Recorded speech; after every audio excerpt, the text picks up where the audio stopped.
Voice change of imperative sentence.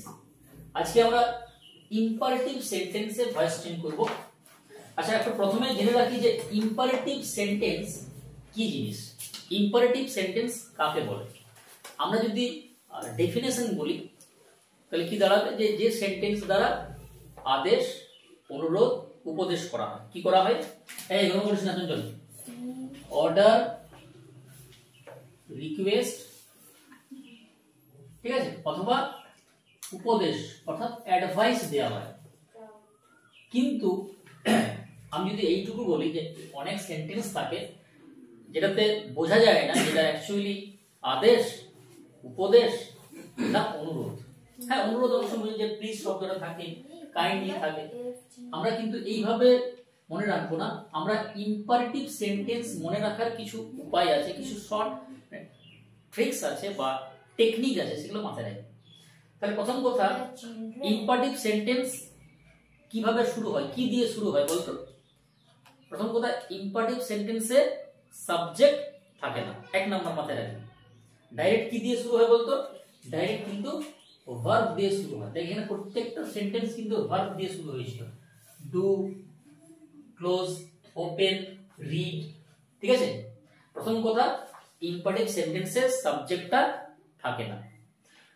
Second হচ্ছে শুধু কি ভার্ব, শুধু কি V1 না, সেটা নেগেটিভও হতে পারে, মানে ডু নটও হতে পারে, হ্যাঁ, প্লিজ হতে পারে, প্লিজ দ্বারা শুরু হতে পারে, কাইন্ডলি হতে পারে, কোন সেন্টেন্স? অলওয়েজ হতে পারে, নেভার দিয়ে হতে পারে, যেমন নেভার টেল এ লাই, কোন সেন্টেন্স? ইম্পারেটিভ। তাছাড়া বি দিয়ে হতে পারে, বি একটা ভার্ব, যেমন বি হাম্বল, বি পোলাইট। তাহলে একটা ইম্পারেটিভ সেন্টেন্স কিভাবে শুরু হয়? ডাইরেক্ট ভার্ব দিয়ে, অথবা ডু নট দিয়ে, অথবা please, kindly, never, always, be. এরপর এটার যে ভয়েস চেঞ্জ গুলো আমরা কিভাবে করবো, দেখ এর ভয়েস চেঞ্জ কিভাবে করবো। এটা দুভাবে করা যায়। যেমন ধর, ডু দ্য ওয়ার্ক, দেখ এটা কি আমার, এই যে ডুটা আমার ভার্ব আর ওয়ার্কটা কি অবজেক্ট, এটা অ্যাক্টিভে আছে। তাহলে প্যাসিভে কি হবে?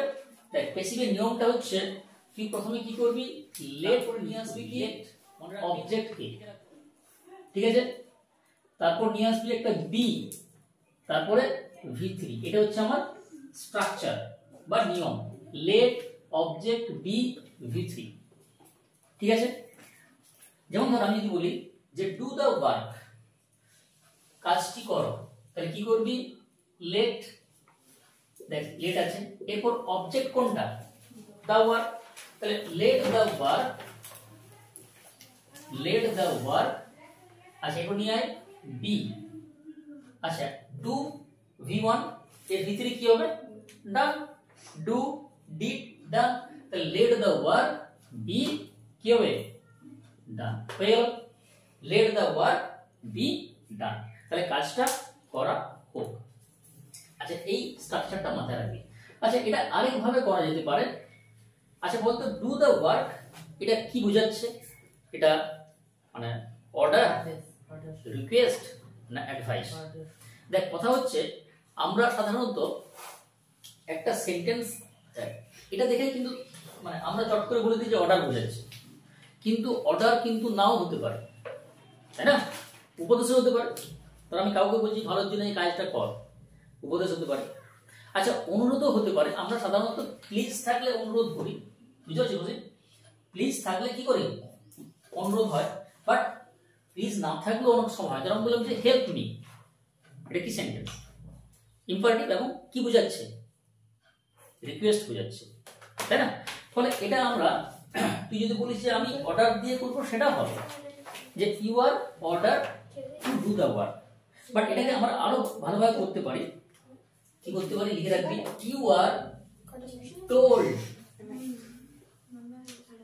রিয়া আস্তে, you are told to do the work, অর্থাৎ তোমাকে কাজটা করতে বলা হচ্ছে। এই যে টোল্ড বলা হচ্ছে, ঠিক আছে, তোমাকে কাজটা করতে বলা হয়েছে, you are told to do, এটা সবচেয়ে ভালো হবে। মানে আমি অর্ডার বা রিকোয়েস্ট বা অ্যাডভাইস এই জায়গায় না করে আমি টোল্ড করতে পারি, যদি না বুঝতে পারে তবে তো টোল করা হ্যাঁ। যদি বুঝতে পারে তাহলে তো আমি কি বললাম যে ডু দা ওয়ার্ক, এই সেন্টেন্সটা আমি কি বুঝতে পারছি যে অর্ডার হচ্ছে, বুঝা যাচ্ছে? এটা অ্যাডভাইস তো হতে পারে, তাই না, রিকোয়েস্ট তো হতে পারে।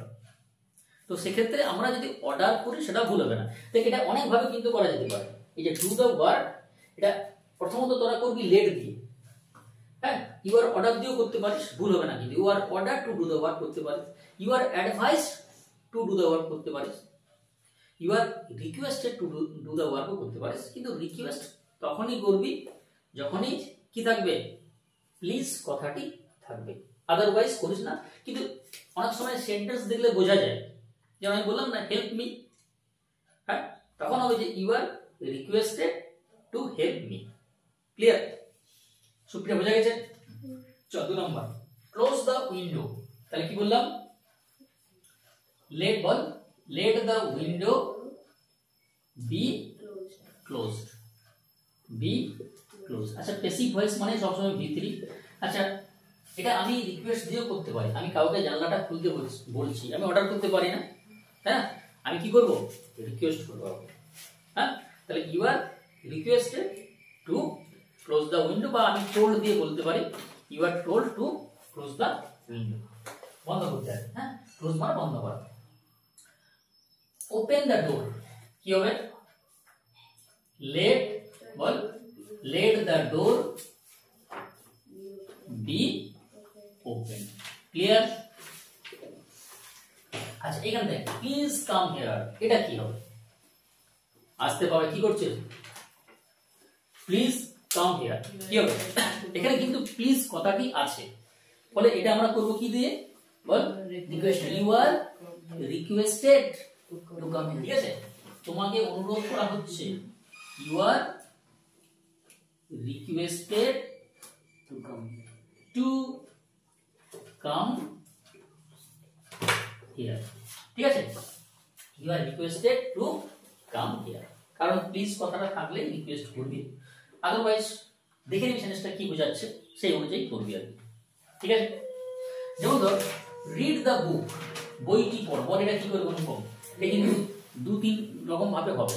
প্রথম আমরা লেট দিয়ে করতে পারি, হ্যাঁ, যে বইটি পড়ো, তাহলে বলতে পারি let the book be read, এর উচ্চারণ কিন্তু রেড হবে, হ্যাঁ, রেড, ঠিক আছে। আচ্ছা, এটা আমরা আরেকভাবে করতে পারি, যে আমি কাউকে বইটা পড়তে বলছি, তো তোদেরকে আমি বই পড়তে বলছি, তাহলে কি করতে পারি, উপদেশ করতে পারি যে এই বইটা পড়বি, ভালো বই, ঠিক আছে। তাহলে আমি কি বলতে পারি, you are advised to read the book, লিখে রাখ, you are advised to read the book, ঠিক আছে, ইউ আর অ্যাডভাইস। আচ্ছা, এটা আমরা আরেকভাবে করতে পারি, ইউ আর টোল্ড, কি করতে পারি, যে you are told to read the book, মানে আমি কাউকে বলতেও পারি, যেমন আমি সেদিন গেছিলাম বই দোকানে, একজন আমার ফ্রেন্ড ছিল, করোনা স্টুডেন্ট, ঠিক আছে, সে আমাকে বললো স্যার কোন বইটা কিনবো, অনেকগুলো বই ছিল ইংরেজি কম্পিটিটিভ এক্সামের, তো তাকে আমি বললাম এই বইটা কিনবো, বইটা অনেকগুলো দেখাচ্ছিল, বলে এই বইটা কিনবো, বইটা ভালো, তাহলে তাকে আমি কি বললাম আর কি, হ্যাঁ, অ্যাডভাইসও করা হতে পারে, বা আমি এমনিও বলতে পারি, ধরো আমার কেউ যদি অপরিচিত থাকে বা কেউ যদি জানতে চায়, হ্যাঁ, তাহলে আমি তাকে বলতেও পারি যে এই বইটা কিনো বা এটা ভালো বই, ঠিক আছে, তাহলে আমি কি বলতে পারি, you are told to read the book. Clear? বোঝা গেল? বুঝতে পারলিস? আচ্ছা, আরো কয়েকটা ডু নট, লিখে রাখ, do not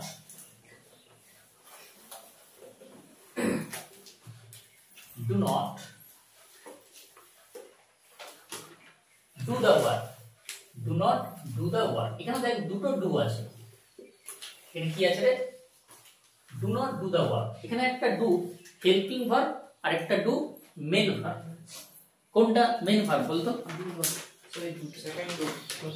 do not do the work, এইটা হচ্ছে আমার কি সেকেন্ড যে ডুটা, সেটা হচ্ছে আমার কি মেন ভার্ব, আর এটা কি হেল্পিং ভার্ব। আমরা জানি যখন একটা সেন্টেন্সে হেল্পিং এবং মেন ভার্ব একসাথে ইউজ হয়, তখন আগে বসে হেল্পিং ভার্ব, দেন বসে মেন ভার্ব। তাহলে এটা কি হবে বলতো, কি হবে, do not do the work, কি হবে যে কাজটি করো না, আমি কাউকে উপদেশ দিতে পারি যে কাজটি করো না, বা কাউকে বলতেও পারি আমি যে কাজটি করিস না ভাই, হ্যাঁ এই কাজটা ভালো নয়, তাহলে আমি উপদেশ দিতে পারি। তাহলে কি বলবো, ইউ আর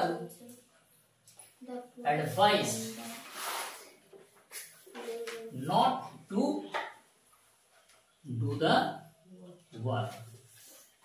আচ্ছা আমি লেট দিয়ে কি করতে পারি, লেট দিয়ে করতে পারি, কি বলবো, let the work not to be done, let the work not to be done, let the work not to be done। তো আমি বলবো যে লেট দিয়ে এই জায়গায় না করাই ভালো, কারণ আমি কাউকে কাজটা করতে বলছি সেটা ভালোর জন্যই বলছি, ঠিক আছে, উপদেশ দিচ্ছি, তখন সেটা কি করবি, অ্যাডভাইসই করবি, কিন্তু লেট দিয়েও করা যাবে, let the work not to be done. এখানে একটা জিনিস মাথায় রাখবি যে এই যে নট টু হয় কিন্তু, হ্যাঁ যেমন আমরা আগে দেখলাম to to do, to plus v one, এটা নট টু হবে। আচ্ছা আরেকটা কর, এটা তোরা নিজেরা করবি, ঠিক আছে। তো এখন আমি বললাম যে ডু নট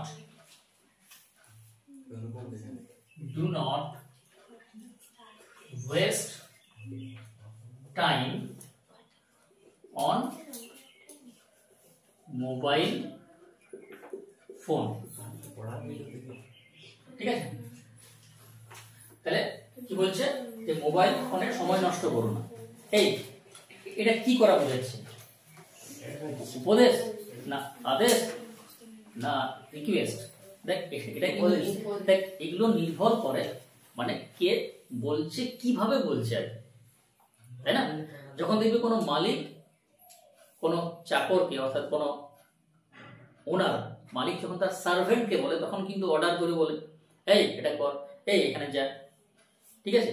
এরপর ধর আমি যখন কোথাও বাইরে গেছি, কোনো জিজ্ঞাসা করছি, কোনো জানতে চাইছি, তখন আমি কি করবো, রিকোয়েস্ট করব, ঠিক আছে। এবার ধর টিচাররা বা বাড়ির কেউ, হ্যাঁ তোর মা বাবা বা বাড়ির লোকজন, তখন কি করবে, উপদেশ দেবে। তাহলে এটা ধর তোর মা তোকে বলছে যে do not waste time on mobile phone, হ্যাঁ তুই সারাদিন মোবাইল দেখছিস, ধর স্কুল ছুটি আছে, হ্যাঁ তাহলে মোবাইল ফোনের সময় নষ্ট করিস না, তার তোকে আদেশ করতে পারে না, হ্যাঁ আদেশ করে তুই তো খাবি না, হ্যাঁ বা রাগ করবি, এখন তো আদেশ করা যাবে না কাউকে, হ্যাঁ তাহলে কি করতে হবে, হয় হাত জোর করে বলতে হবে যে মা আমার, বাবা আমার, হ্যাঁ করিস না, অথবা উপদেশ দিবে আর কি, মাথায় হাত দিয়ে বলবে এটা করিস না বাবা, হ্যাঁ তোর ভালোর জন্যই বলছি। তাহলে কি হবে, দেখি তোর মাথায় হাত দিয়ে বলছি, হ্যাঁ তাহলে কি হবে বল, কি হবে, you are advised to not না not to, not to, very good, you are advice not to, বাকিটা যেমন আছে, you are advice not to waste time, কি হবে, waste time on mobile phone. Clear, বোঝা গেল সবার, হ্যাঁ এটা গেল আমাদের ইম্পারেটিভ সেন্টেন্সের ভয়েস চেঞ্জ। আমরা দুরকম ভাবে শিখলাম, অনেকগুলো করলাম, আশা করি প্রত্যেকের ক্লিয়ার হয়েছে তোদের, এবং তোমরা যারা দেখছো তাদের তোমারও ক্লিয়ার হয়েছে। যদি কোনো কোয়েশ্চেন থাকে, কোনো জানার থাকে, কমেন্ট করবে, এবং সঙ্গে লাইক, শেয়ার এবং সাবস্ক্রাইব করবে। ওকে, থ্যাংক ইউ।